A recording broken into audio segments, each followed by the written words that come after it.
and strife in your collaboration, they're going to take your funding. I don't mean to say it that way, but there's a good chance that your funding will be pulled back.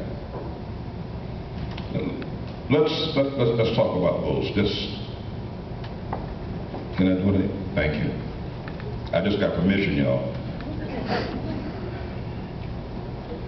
Every organization, every nonprofit needs to have a clear, succinct vision and mission statement. You need to be able to put down on paper what my vision is for my nonprofit, and I need to be able to state it very clearly. I'm going to do this way in this environment. So I have a vision, and when you apply for funding, your funder is going to ask, does this entity even know how they're going to do this? So along with your vision statement, you need to have a mission statement. We will do this by. And in that environment, not only do you need to make a statement, but your partner needs to be able to make it. It needs to be a collaborative effort. It needs to be a combined effort. So that when the funder reads your application, they have a clear understanding, an articulated understanding about why you're doing what you're doing and how you're going to get there. In a subtext, if the people in your organization don't know why you're doing what you're doing, what you're going to end up with is chaos. Everybody needs to be on the same page. When you interview somebody for a position, one of the first things you need to say to them, this is our vision, this is our mission, this is how we're going to get to do it. Now, can you buy into that? And if they can't buy into that, if they can't give you a clear statement, we will buy into that, then you need to tell them we can't hire you. Y'all got quiet on me.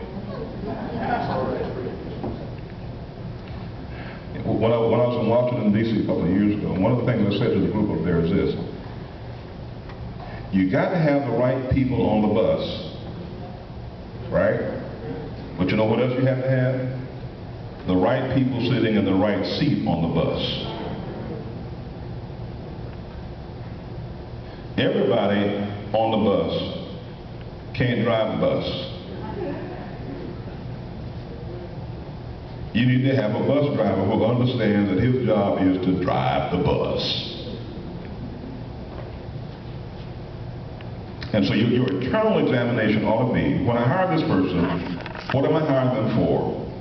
How do they fit? How do their talents, skills, and abilities fit within the context of the mission and vision for this organization? And if they don't fit, don't hire them, because otherwise you're going to end up with internal chaos.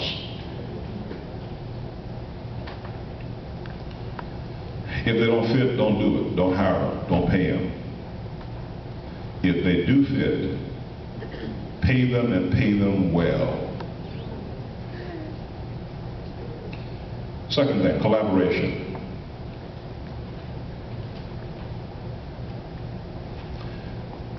When you recruit partners who complement and fulfill your organizational deficiencies.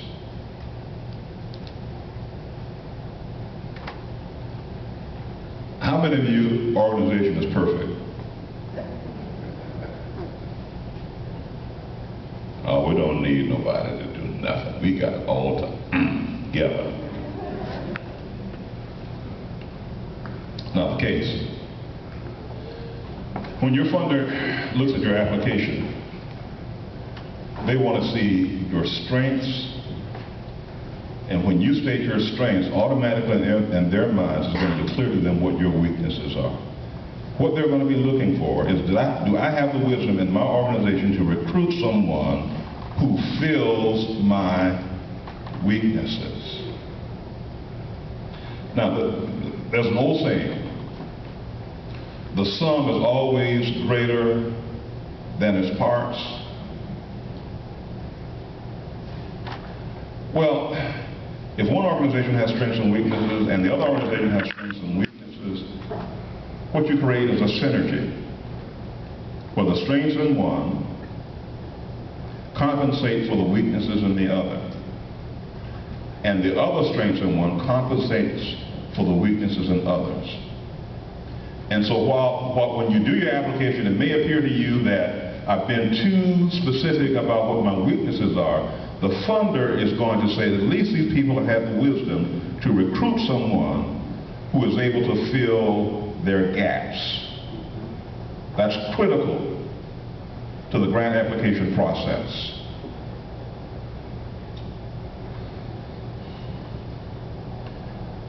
Keep this thought in mind. The sum is always greater than its individual parts. The sum, say that with me, the sum, can't hear you, the sum, say it again, thank you, the sum is always greater than its individual parts. It always is.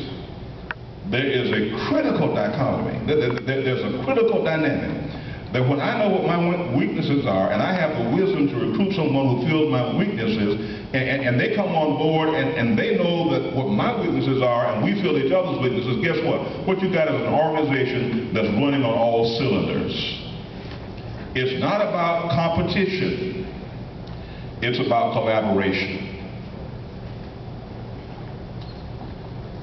This third element is, for me, probably the most important.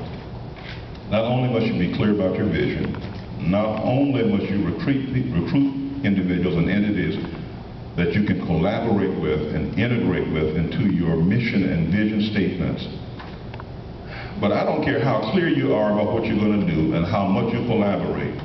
If you don't have a smooth, integrated cooperation between the two individual entities, you're in for a mess. I hate to state it that bluntly, but that's the reality. Sometimes we recruit people thinking we know what we got. Excuse my language. I don't know how to talk in anything other than plain language. We think we know what we got, and then we watch them in operation and we say, oh my God, if I had known then what I know now, I never would have brought them to the table. Anybody been there and done that? That's the way it works. People are not going to tell you what their weaknesses are. They're not going to do that. Because they know if they expose their weaknesses, chances are you will leave the table. One of the things that I always advise nonprofits to do especially, and by the way, when I was with the mayor's office, my focus was on families and helping mom and pop organizations